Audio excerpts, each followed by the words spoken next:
So now we have completed the derivation, so let's code it up.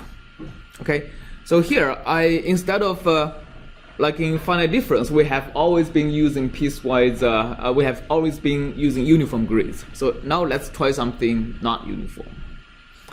Actually, let's try something random. How many grid points would you like to have? Let's do completely random grid points. 23. Okay, x, let's say rand n1. Okay, so that's my x. It's completely random. But let's sort it first. Okay, so it's now going from small to big. And of course, I need to add a 0 to 1, right? So if I plot x, that's my grid distribution. It's pretty non-uniform. All right. Let's first compute my element size. So my element size is equal to x2 to n minus x1 to n minus 1. So that's the size of the elements, and as you can see, it's also pretty non-uniform.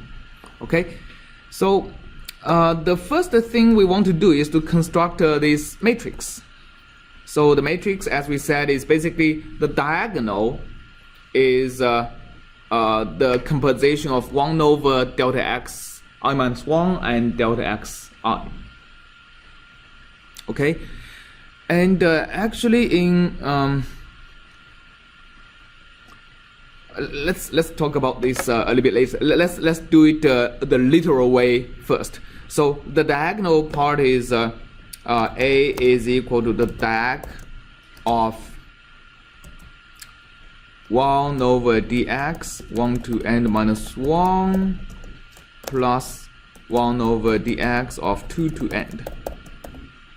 Right, so that's the diagonal part of A. Wait, what happened? Do I need a dot divide? Yeah, I do need a dot divide, thanks. Okay, so basically I filled out the diagonal components of my matrix A. Okay, and then A is equal to A plus diag of, well, minus actually. I need to fill the upper and lower diagonal components. And the upper and lower diagonal components, I actually have to ignore the very first element, and I also have to ignore the very last element. So dx from n to n, 2 to n minus 1. And I'm going to shift it by 1.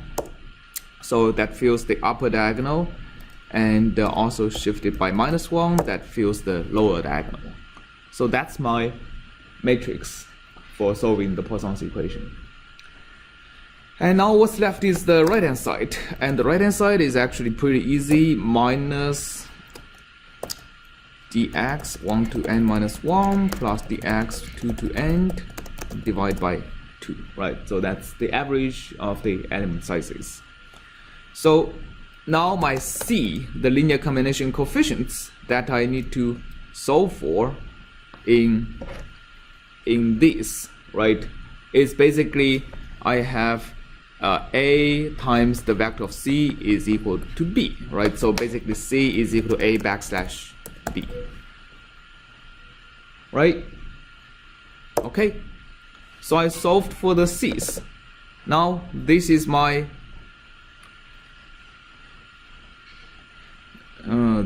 C's. Did I make a sign error somewhere?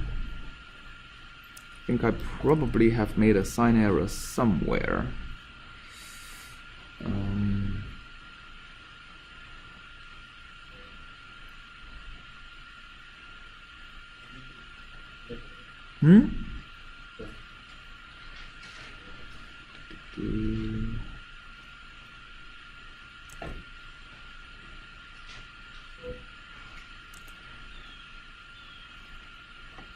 So shouldn't they be positives to subtract the other side?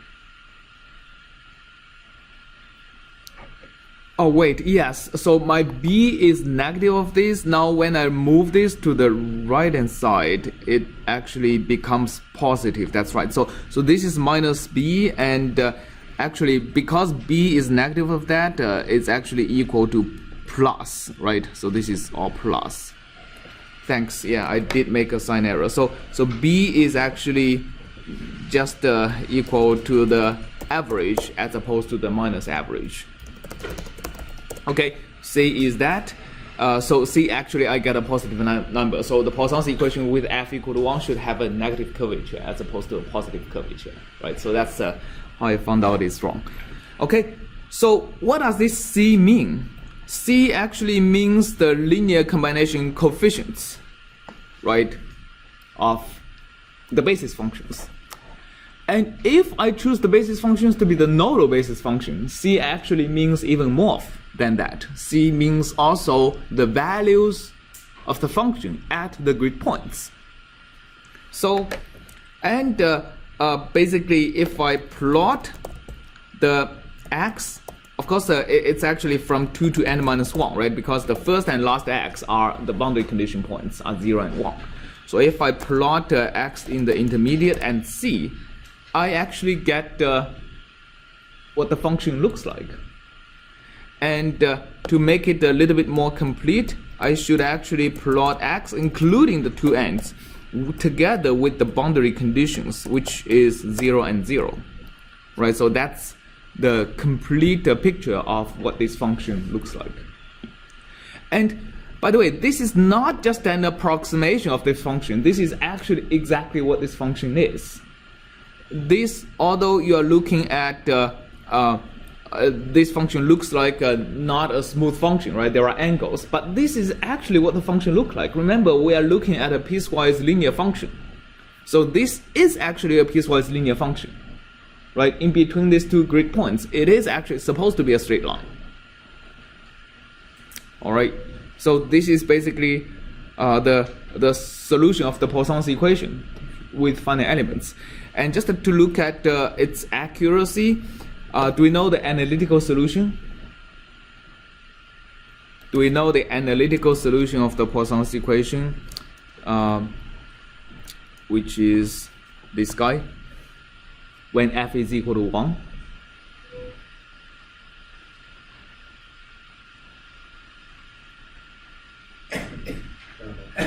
It's a parabola, right?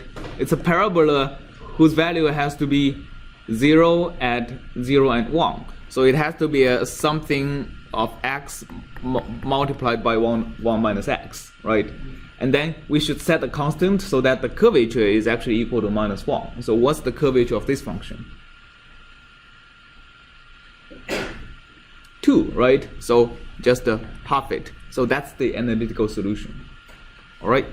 So let's actually compare against it. So let's do x-axis length space of 0 to 1. Let's make 1,000. Hold on. Let's plot x-axis and 0.5 times x-axis times 1 minus x-axis. Okay, so here's the analytical solution plotted on top of the finite element approximation. All right, so pretty good for a very random non-uniform mesh, right? Okay, so this is kind of the basics of how do you construct the matrix to solve a finite element problem. Okay, any questions about that? No? Sometimes I feel like the less clear I explain something, the less questions there are. So I don't know if it's the case or not.